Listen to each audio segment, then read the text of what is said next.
Moi, j'aime cuisiner au service de garde parce que c'est des recettes que je connais pas. Moi, ce que j'aime quand je vais cuisiner au service de garde, c'est qu'on peut le faire avec des amis. J'aime ça parce qu'à la fin, on peut manger.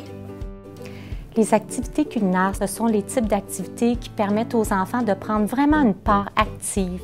Ça leur permet de développer un sentiment de fierté puis un fort sentiment de compétence. Bonjour, mon nom est Joanne Cyr, je suis conseillère pédagogique à la commission scolaire Marguerite Bourgeois.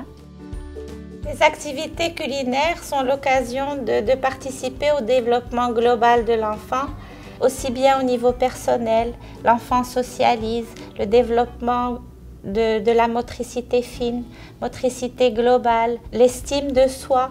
L'enfant s'exprime durant ces activités culinaires, exprime ses goûts. Je m'appelle Wafa, je suis éducatrice en service de garde à l'école Guy Drummond. Une activité culinaire, ça peut comprendre plusieurs défis. C'est important de réfléchir à ces défis-là avant de mettre en place l'activité. Parmi les défis qu'on peut rencontrer, déjà, il y a les défis reliés à la préparation. La forme de la recette, les ustensiles, les ingrédients, tous ces éléments-là sont inclus lors de ma préparation de ma fiche d'activité. La première chose, c'est de vérifier l'allergie et les intolérances chez les enfants par rapport aux ingrédients de la recette.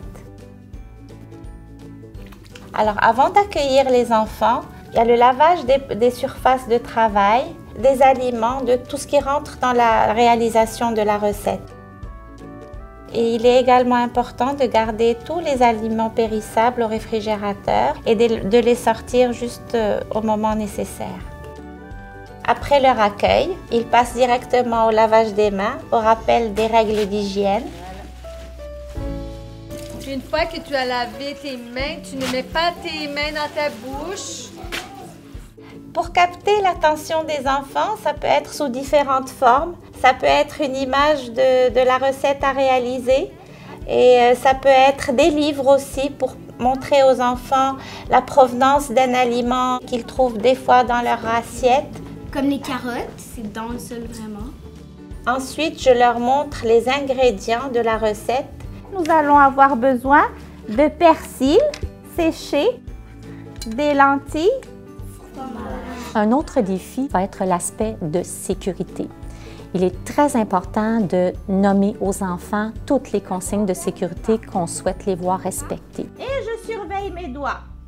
Un couteau que vous allez maintenir sur la planche. Quand il y a des aspects de sécurité en jeu, la gestion de groupe prend encore plus d'importance. Donc, il faut avoir pensé comment on veut former nos équipes, comment on va faire travailler les enfants. On peut faire appel à des parents bénévoles, des fois à des grands-parents qui souhaiteraient participer à des activités du service de garde. Et ça peut être également plaisant qu'il y ait des groupes multi-âges où les grands vont apporter de l'aide aux petits. Puis il est possible, quand les conditions le permettent, de travailler en équipe.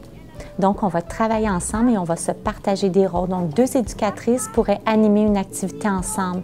Alors, nous allons avoir une paire de ciseaux pour 4 enfants. Quand on anime une activité culinaire, il est important de prévoir comment l'activité va se terminer.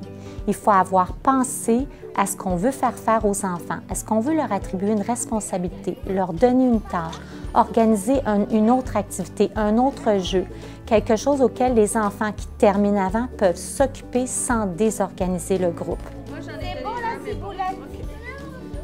Les enfants vont découvrir de nouveaux aliments, des techniques, vont découvrir des nouvelles saveurs. Ce que j'ai découvert aujourd'hui, c'est que la tige verte, ça s'appelle une ciboulette.